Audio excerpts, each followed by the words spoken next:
우리 12월 31일 날은 우리 송구영신 예배가 있죠. 그래서 12월 31일 9시 30분에 모여서 같이 교제를 하고 그리고 11시 30분부터 송구영신 예배를 드리도록 하겠습니다. 그렇게 알고 준비하시길 소망합니다.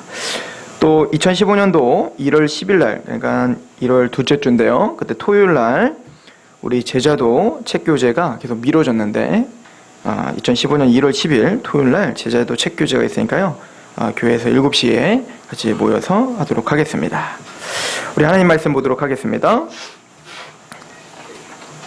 오늘 말씀 누가복음 2장입니다. 누가복음 2장 8절에서 14절까지의 말씀.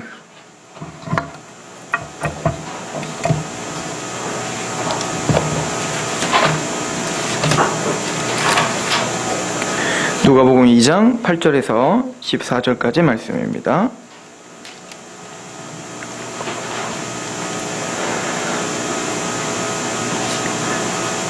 그 지역에 목자들이 밤에 밖에서 자기 양떼를 지키더니 주의 사자가 곁에 서고 주의 영광이 그들을 두루 비추매 크게 무서워하는지라. 천사가 이르되 무서워하지 말라. 보라, 내가 온 백성에게 미칠 큰 기쁨의 좋은 소식을 너희에게 전하노라. 오늘 다윗의 동네에 너희를 위하여 구주가 나셨으니 곧 그리스도 주시니라. 너희가 가서 강보에 쌓여 구유에 뉘어 있는 아기를 보리니 이것이 너희에게 표적이리니라 하더니, 호련히 수많은 천군이 그 천사와 함께 하나님을 찬송하여 이르되, 지극히 높은 곳에서는 하나님께 영광이요 땅에서는 하나님이 기뻐하신 사람들 중에 평화로다. 아멘. 우리 잠시 기도할까요? 하나님의 그 큰 구원이 이루어지는 그 큰 구원의 성취가 되는 예수님이 오신 날을 우리가 기념하고 있습니다. 아버지, 이 예배가 하나님 그리고 예수 그리스도 그리고 그 복음을 적용시키신 성령님께만 영광이 돌려지는 예배가 되게 하시며 우리의 마음을 열어주시고 특별히 전하는 입술을 겸손하게 하옵소서. 예수 그리스도의 이름으로 감사하며 기도합니다. 아멘.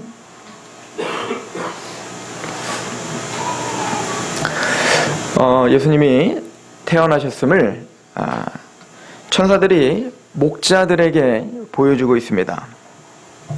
그래서 많은 사람들은 예수님의 탄생 기사를 제일 먼저 접한 게 어찌 보면 가장 낮은 자리에 있는 사람들, 신분이 가장 낮은 자리에 있는 목자들에게 임한 것, 왕에게 임하지도 않았고 그 당시에 율법학자들에게 임하지도 않았고 바로 낮은 곳에 있는 이 목자들에게 임했다는 것에 대해서 여러 가지 상징적 의미들을 부여하기도 합니다.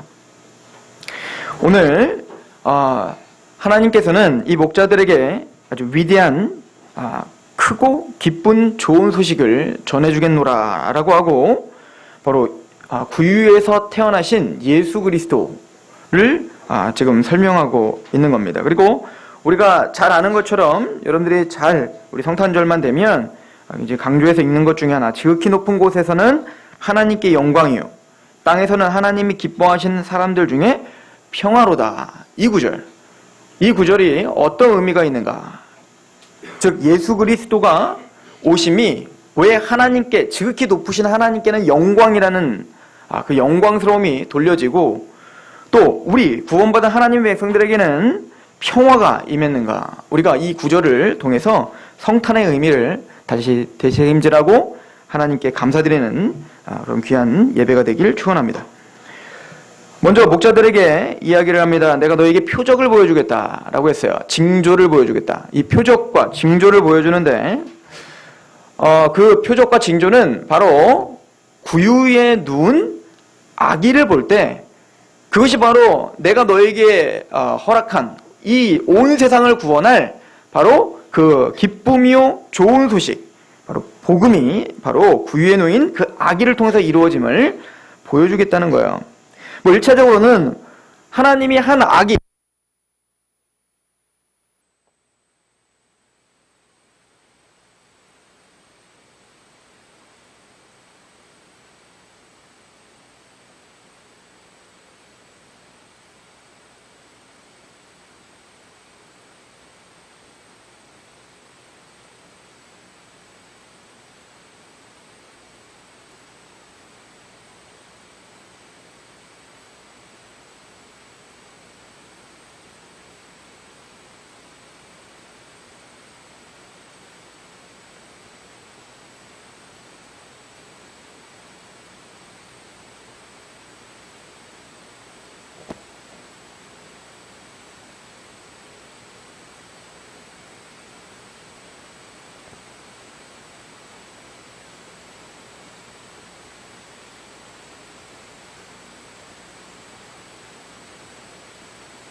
위에 놓인 그 모습들을 보여줌으로 하나님의 은혜가 무엇인지를 보여주고자 하는 겁니다. 자, 하나님은 왜 징조를 보여주고 왜 표적을 보여줄까요? 하나님께서 징조와 표적을 보여주는 첫 번째 목적은 우리의 믿음을 위해서입니다. 하나님은 항상 우리의 믿음을 독려하시고 믿음을 도와주시기 위하여 징조와 표적들을 보여주시죠.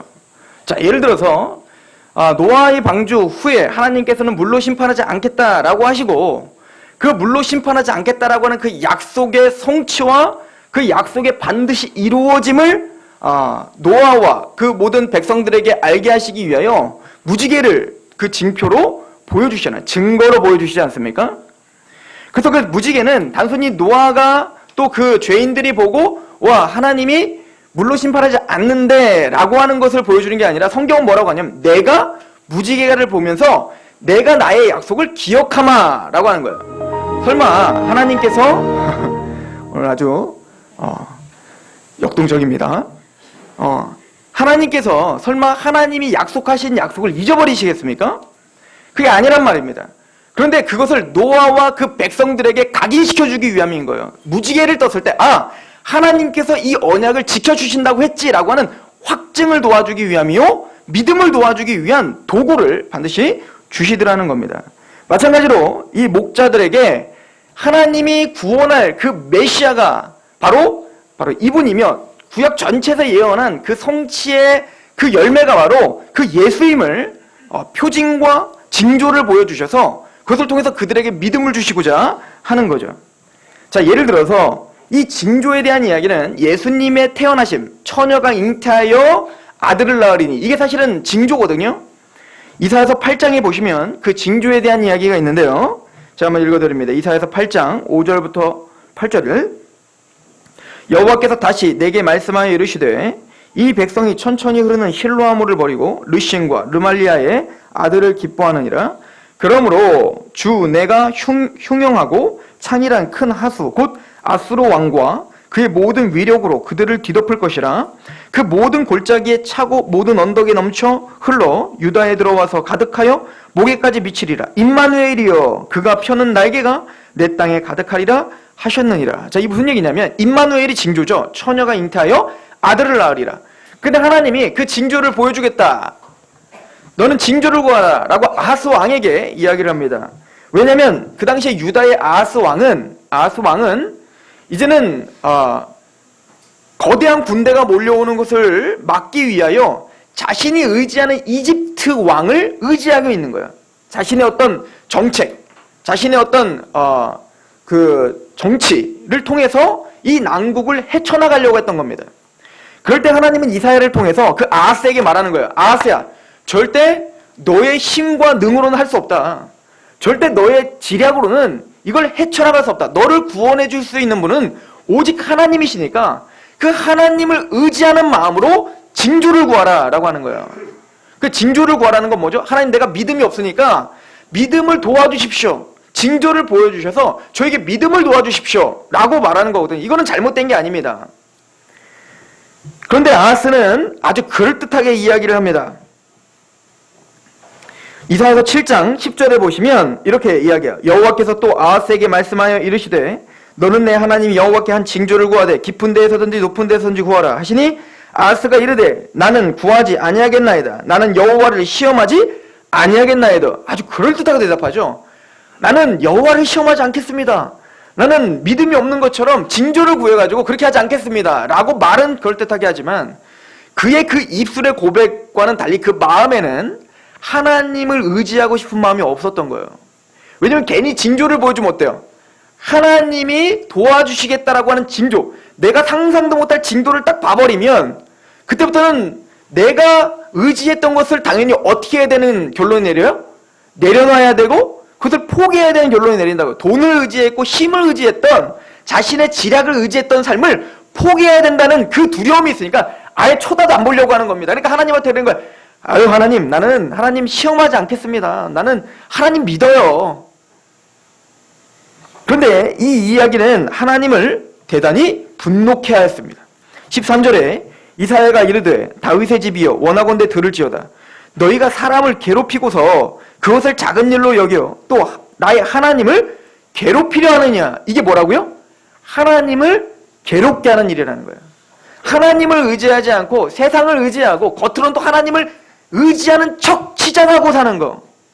이것이 하나님을 얼마나 괴롭게 하는지 모른다는 거예요. 차라리 난 믿음 없습니다. 하나님 내 믿음 없음을 도와주십시오. 징조를 보여주십시오. 그렇게 부르짖어야 되는 것이 마땅한데 그건 또 싫은 거예요. 하나님 앞에 믿음 있는 척, 신앙이 좋은 척, 나는 하나님의 언약을 믿는 척, 그리고는 나의 모든 삶은 하나님을 의지하기보다 내 모든 힘과 나의 모든 것들을 의지하며 사는 거, 그런 징조를 구하기를 두려워하는 거, 이것이 하나님을 괴롭게 하는 일이다 라고 선포하고 있는 것이죠.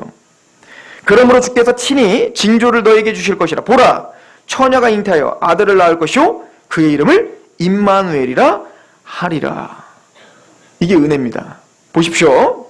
아까 이사야서 8장에 보면 그들은 실로아의 물을 버리고 르신과 르말리아의 아들을 기뻐하였다. 즉 하나님을 기뻐하고 하나님을 의지하기보다 다른 우상 숭배를 하고 내 자신의 머리를, 그리고 겉으로는 하나님을 의지하는 척 살아가고 있는 거짓된 종교인들인 거죠. 그 거짓된 종교인들, 완악한 종교인들, 완악한 백성들. 그런데 하나님은 그런 백성들에게 징조를 구하라는데 징조도 안 구해. 그럼 어떻게 돼요? 심판해버린 말잖아요. 근데 하나님은 어떻게 하죠? 니들이 나를 구하건, 징조를 구하건 안 구하건, 나를 거부하건 안 구하건 나는 너희에게 징조를 주마. 그리고 하나님이 하나님의 일방적인 주권으로 어떻게 해요? 징조를 선포해버리는 거예요. 패역한 유다여, 패역한 나를 떠나 우상숭배라는 이 유다여, 나의 마음을 괴롭게 하는 유다여, 내가 한 징조를 줄 테이니 처녀가 잉태하는 걸 볼 것이다. 그리고 그 처녀가 잉태하여 그 한 아기가 나면 그 아기는 너희를 구원하는 능력이 될 것이다. 이게 은혜인 겁니다. 여러분들이 예수님을 믿고 예수님이 여러분들 마음 안에 들어오신 것이 여러분들이 믿음이 좋아서입니까? 우리는 거부했고 여전히 겉으로는 하나님을 찬양하는 척, 하나님을 의지하는 척 했지만 우리는 세상을 의지하며 살았던 그런 막무가내 인생을 살았다고요. 여전히 강팍했고 여전히 목이 고든 사람들이었다고요. 그런데 하나님은 그런 목이 고든 하나님의 백성들에게 어떻게 하는 거예요? 하나님의 은혜를 쏟아 부어주시는 거예요. 이걸 우리는 불가항력적 은혜라고 이야기하는 것입니다. 즉 그 징조를 보여주심으로 마침내는 그 징조를 성취하시고 그 징조를 믿게끔 하시려는 하나님의 강한 뜻이 거기에 담겨 있는 것입니다. 그리고 하나님은 이사야서 9장 6절에 그 처녀가 잉태하는 징조, 그 징조를 통해서 태어난 그 아기가 어떠한 분인지를 설명합니다. 이사야서 9장 6절, 이는 한 아기가 우리에게서 낳고 한 아들을 우리에게 주신 바 되었는데 그의 어깨에는 정사를 메었고 그의 이름은 기묘자라, 모사라, 전능하신 하나님이라, 영존하시는 아버지라, 평강의 왕이라 할 것입니다. 전능하신 하나님, 영존하신 아버지, 그는 왕이 되실 것인데 그냥 인간적인 만왕의 왕으로 끝나는 게 아니라 그는 바로 하나님이시며 그는 영존하시는 아버지예요. 그러니까 하나님께만 돌려지는 칭호를 받으실 유일무이한 왕이 태어날 것이다 라고 하는 것을 선포한 것이죠. 이사야서 9장 7절에 그 정사와 평강의 도함이 무궁하며 또 다윗의 왕자와 그의 나라에 군림하여 그 나라를 굳게 세우고 지금 이후로 영원히 정의와 공의로 그것을 보존하실 것이라. 만군의 여호와의 열심히 일을 이루리라. 아하스는 믿음이 없었습니다. 유다는 하나님께 구하지 않았습니다. 그런데 이 모든 일을 누가 이루시겠다? 여호와의 열심히 이루시겠다는 거예요. 우리의 믿음 없는 마음을 부셔버리시고 하나님이 그 징조를 이루심으로, 그래서 만왕의 왕이신 영존하신 아버지이신 그분이 반드시 유다를 통치하는 나라로 만들고야 말겠다. 하나님, 나는 동의한 적 없는데요. 너희는 동의하지 않았지만 여호와의 열심히 이룰 것이다. 빨리 불복하라. 이것을 성경은 이야기해주고 있는 것입니다. 이 이야기는 우리가 알듯이 창세기 3장 15절에 내가 너로 여자와 원수가 되게 하고 내 후손도 여자의 후손과 원수가 되게 하리니 여자의 후손은 내 머리를 상하게 할 것이요 너는 그의 발꿈치를 상하게 할 것이라 하신 그 언약의 성취됨을 보여주는 것입니다. 그래서 이 한 아기로, 그 목자들이 본 그 징조로 본 그 예수 그리스도, 그분을 그 목자들은 뭡니까? 그 징조로 받고 바로 그 왕임을 믿었던 거죠.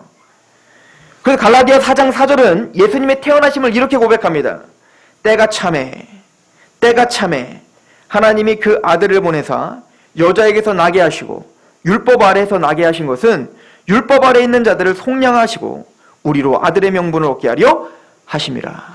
아하스처럼 하나님을 배반했고 그 징조를 구하지 않았고 하나님의 것보다는 세상의 것을 훨씬 더 좋게 여겼던 믿음 없는 우리들을 아들 삼기 위하여 하나님은 징조를 보여주셨고 그 징조를 성취하심으로 우리를 굴복시키시는 그 하나님의 은혜에 대해서 성경은 이야기해주고 있습니다. 구유에 놓은 아기는 어떤 상징적 의미가 있을까요? 첫 번째는 가장 비천한 자리로 임하신 지극히 높으신 하나님의 본체를 징조로 보여주신 거죠. 빌립보서에 있는 것처럼 그는 본래 하나님과 본체시며 하나님의 동등됨을 취할 것으로 여기지 아니하시고 가장 낮은 곳으로 임하여 죽기까지 복종하시는 자리로 오셨음의 징조인 거예요. 두 번째는 물질 만능과 세상의 권세에 취한 이 죄악스러운 아하스가 보세요. 어떤 세상의 권세와 자신의 어떤 부귀영화 또 자신의 어떤 지략을 믿고 있는 이 시대, 이 죄악된 시대에 죄악을 부수는 그 능력이 무엇인지를 보여준 거예요. 바로 구유에 태어나시는 왕이신 겁니다. 다윗처럼 화려하게 등장하는 게 아니었어요. 로마의 황제처럼 화려하게 그 군권을 들고 온 왕이 아니었단 말입니다. 그 당시에 유다인들은 바로 아하스의 개념처럼 그 메시아라면 강력한 군사력을 갖고 있는 자이길 소망했어요. 그러나 반대로 하나님은 십자가의 섬김으로 그 세상의 죄악을 부수기를 소망했습니다. 주님은 말씀하십니다. 나는 섬김을 받으려 온 것이 아니라 도리어 섬기려 하고 많은 사람을 위해 자기 목숨을 내어주러 왔다. 이건 왕의 모습이 아니죠. 아무 힘이 없고 연약해 보이고 아무 힘 없는 연약한 양 한 마리와 같은 모습으로 그렇게 주님은 오신 거예요. 그런데 그분이 징조인 겁니다. 그분이 표적인 거예요. 그래서 예수님은 표적을 보여주십시오 라고 하는 많은 사람들에게 이 음란한 세대예요 라고 선포했던 겁니다. 오병의 의적을 베풀었습니다. 그랬더니 그 먹는 것과 마시는 것이 너무 좋아서 예수님을 쫓아다닙니다. 와, 더 주십시오. 병을 고쳐줍니다. 와, 너무 신납니다. 병이 고쳐졌습니다. 하나님 우리에게 이런 이벤트를 더행해 주십시오 라고 끊임없이 표적을 구하는, 그래서 원래 예수님이 오신 왕됨을 이해하지 못하고 끊임없이 예수님을 이용해서 이 세상의 것을 자꾸 착취하려고 하는 그 표적을 구하는 그들에게 주님은 음란한 세대요 라고 선포하는 겁니다. 이 음란한 세대요. 내가 너에게 보여줄 표적은 요나의 표적밖에 없다. 그 표적이 무엇입니까? 물속에, 뱃속에 3일 동안 있다가 나온 것, 즉 십자가와 부활. 그 십자가 부활 외에는 너에게 보여줄 징조와 너에게 보여줄 표적이 없다. 목자들에게는 구유에 나신 예수 그리스도가 징조인 것처럼 다시 오실 그 왕, 모든 무릎을 꿇게 하실 그 재림의 징조는 바로 십자가와 부활인 거예요. 주님이 그 성취를 행하셨음을 우리는 믿는 것입니다. 또 하나는 재밌는 것은 예수님께서 베들레헴에서 태어나셨고 짐승의 먹이통에서 태어나셨어요. 이거는 우연의 일치가 아닙니다. 베들레헴은 떡집이라는 뜻이고, 즉 우리의 생명의 떡이 되시기 위하여, 생명의 음료가 되시기 위하여 태어나신 그분은 정말로 염을 통해 태어나신 거예요. 먹이로 태어나셨단 말입니다. 자신의 살을 찢고 자신의 피를 흘려 그 헌신과 희생을 통하여 새 생명을 주는 우리의 생명의 양식으로 태어나셨음을 징조로 보여주신 것입니다. 이 예수님이 태어나신 것이 왜 하나님께는 영광입니까? 예수님의 십자가 사건과 또 이 땅에 보내신 성육신 그리고 부활과 재림, 이 모든 구속사는 1차적으로는 하나님의 영광을 위함입니다. 물론 이 구속사를 통하여 우리가 구원을 받습니다. 우리가 기쁨을 얻습니다. 우리가 이 세상에서 줄 수 없는 만족과 이 세상에서 줄 수 없는 참된 안식을 누리게 될 것입니다. 그러나 1차적으로는 하나님의 영광을 위한 거예요. 그래서 우리의 모든 삶은 하나님의 영광을 위한 삶이어야 됩니다. 에스겔 36장에 보면 아주 재미있는 또 중요한 이야기가 나옵니다. 에스겔 36장 20절을 보십시오. 그들이 이른바 그 여러 나라에서 내 거룩한 이름이 그들로 말미암아 더러워졌나니 그 사람들이 그들을 가리켜 이르기를 이들은 여호와의 백성이라도 여호와의 땅에서 떠난 자라 하였습니다. 우리가 어찌 보면 그렇습니다. 아담의 이야기와도 비슷하죠? 아담이 하나님의 형상대로 지음을 받아 에덴 동산 하나님의 땅에 거했지만 하나님에서 땅에서 떠난 자가 되었죠. 그리고 뭐 했어요? 그 에덴 동산에서 죄를 짐으로 하나님의 거룩한 이름을 더럽혔죠. 그런 것처럼 이스라엘 백성들도 아담의 후예답게 그렇게 하나님의 땅을 떠나 그렇게 하나님의 거룩한 이름을 더럽히며 사는 거야. 근데 그 이스라엘의 문제만이 아니라 우리의 문제죠. 우리의 일거수일투족이 우리의 모든 삶이 하나님의 나라에서 떠나 우리는 끊임없이 죄악을 범하고 하나님을 경홀히 여기며 하나님의 거룩한 이름을 이 땅에서 더럽히며 살아요. 21절 그러나 이스라엘 족속이 들어간 그 여러 나라에서 더럽힌 내 거룩한 이름을 내가 끊노라. 우리는 하나님의 거룩한 이름을 신경 쓰지 않고 내 맘대로 살고 있지만 하나님은 그 어떤 것보다도 우리가 더럽히고 있는 하나님의 거룩한 이름을 아끼고 계십니다. 그 거룩한 이름을 위하여 하나님은 일하고 계십니다. 명성과 명예를 위해서입니다. 22절에 그러므로 너는 이스라엘 족속에게 이르기를 주 여호와께서 이같이 말씀하시기를 이스라엘 족속아 내가 이렇게 행함은 너희를 위함이 아니요. 뭐래요? 잔인하죠? 우리를 위함이 아니라는 거예요. 너희가 그런 죄악이 많지만 마침내는 내가 너를 구원하는 목적은 1차적으로는 너희를 위함이 아니요. 너희가 들어간 그 여러 나라에서 더럽힌 나의 거룩한 이름을 위함이라. 구원의 목적은 우리가 더럽힌 그 하나님의 거룩한 이름의 영광의 회복인 거예요. 여러 나라 가운데서 더럽혀진 이름 곧 너희가 그들 가운데서 더럽힌 나의 큰 이름을 내가 거룩하게 할지라. 내가 그들의 눈앞에서 너희로 말미암아 나의 거룩함을 나타내리니 내가 여호와인 줄 여러 나라 사람들이 알리라. 주 여호와의 말씀이니라. 예수님이 이 땅에 보내신 그 헌신과 희생, 그 성취는, 그 징조를 보여주는 역사까지 하신 그 성취는 바로 하나님의 거룩한 이름을 회복하시기 위함입니다. 즉 하나님을 모독하고 하나님을 배역하고 있는 우리 이 땅, 내 마음이라는 땅에 하나님이 새로운 빛을 보여주셔서 그 거룩한 징조를 보여주시고 그 징조를 성취하심으로 예수 그리스도가 잉태하게 하셨습니다. 그리고 여러분들 안에 그 예수 그리스도를 믿는 그 구원의 역사를 주셨어요. 그 목적은 이제는 그 하나님의 이름이 더러워진 그 땅에 다시금 여호와의 이름이 거룩하게 회복되게 하시기 위함입니다. 하나님께 영광을 위함이에요. 그래서 천사들은 그 예수님이 태어나심을 먼저 사람들에게 평화를 먼저 외친 게 아니라 지극히 높으신 하나님께 영광이라 라고 한 겁니다. 하나님이 열심히 이루실 것이며 하나님이 이 땅에 우리가 더럽힌 그 거룩한 이름을 다시 회복시키는 날이 바로 오늘인 겁니다. 하나님께만 영광이 돌릴지어다. 너희가 먹든지 마시든지 무엇을 하든지 하나님의 영광을 돌릴지어다. 우리는 성탄을 보낼 때 하나님 중심인가 나 중심인가를 반드시 우린 점검하셔야 됩니다. 우리가 기뻐하는 이 성탄절이 하나님을 위한 날인가 아니면 정말 나를 위한 날인가를 점검하셔야 된단 말입니다. 더 나아가서 우리 종교, 우리 기독교가 하나님을 중심으로 한 종교인가 아니면 내 중심을 위한 종교인가를 반드시 점검하셔야 됩니다. 왜냐면 오늘은 성탄절이니까. 천사들이 지극히 높은 곳에는 하나님께 영광을 선포했으니까. 오늘 하나님께만 영광이 되어지는 그런 귀한 날이길 축원합니다. 그리고는 천사들은 하나님이 기뻐하시는 사람들 중에 평화로다라고 외치고 있습니다. 이 평화라고 하는 말은 에이레네라고 하는 뜻이에요. 하나님의 나라는 먹는 것과 마시는 것에 있는 것이 아니라 의와 평강과 희락이라 할 때 그 평강이 에이레네예요.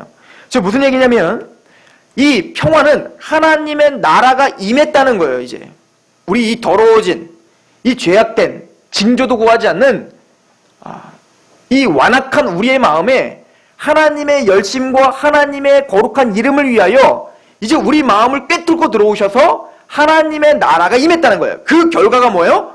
의와 평강과 희락, 평화가 우리에게 임했다는 거예요. 평화. 그런데 이 평화는 반드시 의와 결부가 되어 있고 희락과 결부가 되어 있어요. 즉 의는 우리가 잘 아는 것처럼 죄 없으신 이를 우리를 대신하여 죄를 삼으신 것은 우리로 하여금 하나님의 의가 있게 하려 하심이라. 즉 그 예수 그리스도를 믿음으로 말미암아 우리는 의롭다움을 받죠. 즉 예수님의 십자가의 희생, 즉 예수님의 그 고난과 그 대가집을, 그것을 떠난 평강은 주어지지 않습니다. 왜냐하면 우리가 평강해지려면 우리가 먼저 의인 되어야 되기 때문에 그렇습니다. 근데 이 천사들은 고백하는 겁니다. 이제는 그 예수가 이 땅에 오셨으므로 하나님께 영광이지만 또 사람들에게 뭡니까? 그분의 십자가와 죽음으로 말미암아, 그분의 대속제물로 말미암아 너에게는 의인이 될 것이며, 그래서 너희는 세상이 줄 수 없는 그 참된 평강이 너희를 주장하게 될 것이고, 그 결과로 너희는 기쁨을 갖게 될 것이다 라고 이야기하고 있는 것 같아요.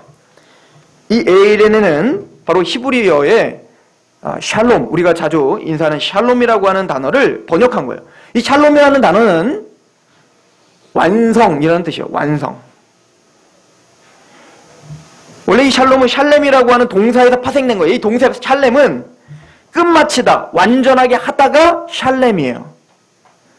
그러니까 사람들 중에 평화로다는 무슨 뜻입니까?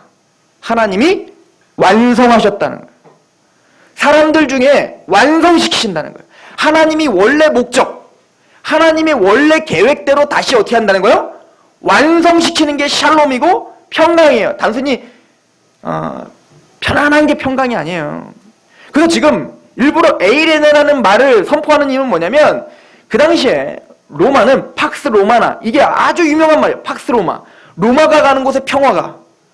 즉 뭐죠? 로마의 그 강력한 군권, 강력한 왕권이 뭐예요? 지배를 하니까 어때요? 전쟁이 없는 겁니다. 로마인들은 뭐예요? 전쟁 없는 그 평화로운 시대에 살 수 있는 겁니다. 그런데 성경 그걸 배격하는 거예요. 그 인간의 힘과 그 바벨탑으로 그 군권으로 장악한 평화는 진짜 에이레네가 아니라는 거예요. 하나님이 주시는 샬롬, 하나님이 주시는 평강은 너희가 돈이 많고 너희가 건강하고 너희가 뭔가 번영을 누려서 누려지는 그 어떤 기쁨의 상태가 평강이 아니라, 하나님이 너희에게 원래 계획했던 그 모습이 있는데 그 모습이 완성되는 게 평강이란다를 말해주고 있는 겁니다.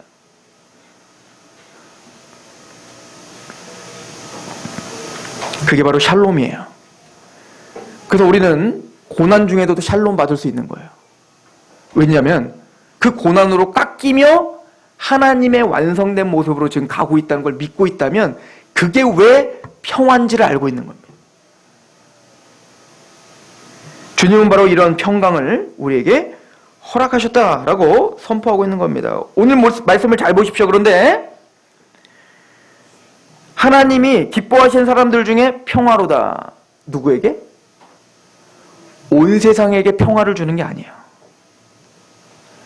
모든 사람들에게 평화를 주는 게 아닙니다. 하나님이 기뻐하시는 사람들 중에 평화예요. 이것은 나의 어떤 열심과 열정으로 얻어낼 수 있는 평화가 아니에요. 하나님이 기뻐하신 자가 있어요. 이걸 에베소서는 창세전에 예정된, 하나님이 거룩한 은혜로 선택한, 그래서 하나님이 기뻐하시는 그 사람들이 있어요. 저는 그분들이 여러분들을 믿습니다. 왜냐하면 여러분들은 그 평강이 주어졌기 때문에 그렇습니다. 하나님이 이런 말씀들을 우리에게 계속 전해주는 이유는 그 평화는 너희들이 만들어내거나 너희들의 자격이 되어서 주어지는 게 아니라 하나님의 기뻐하심, 하나님의 긍휼하심, 하나님의 자비로만 주어지는 평화란다. 그리고 너희들은 지금 그 평화를 누리는 특권을 받은 은혜의 사람들이란다. 지극히 높은 곳은 하나님께 영광이요, 하나님이 기뻐하시는 사람들 중에 평화로다. 그 하나님께 영광을 돌리고 그 하나님이 주시는 참된 평화가 있는 하나님의 기뻐하시는 택함받은 은혜로운 귀한 성도들이 되시길 축원합니다. 기도하겠습니다. 하나님, 오늘 성탄의 의미를 배웁니다. 우리가 기뻐하되 하나님의 영광을 위하여 거룩한 이름이 다시 회복됨을 위하여 기뻐하게 하시옵소서. 이날은 주의 날이며 거룩한 하나님께만 영광이 돌려져야 될 날임을 믿습니다. 우리의 생각과 우리의 마음과 우리의 삶을 주장하시사 우리의 모습과 우리의 인생을 통하여 하나님께는 영광, 또 하나님 기뻐하시는 사람들 중에는 평화가 있음을 고백하고 비추는 능력, 승리의 삶이 되게 하시옵소서. 예수 그리스도의 이름으로 감사하며 기도합니다.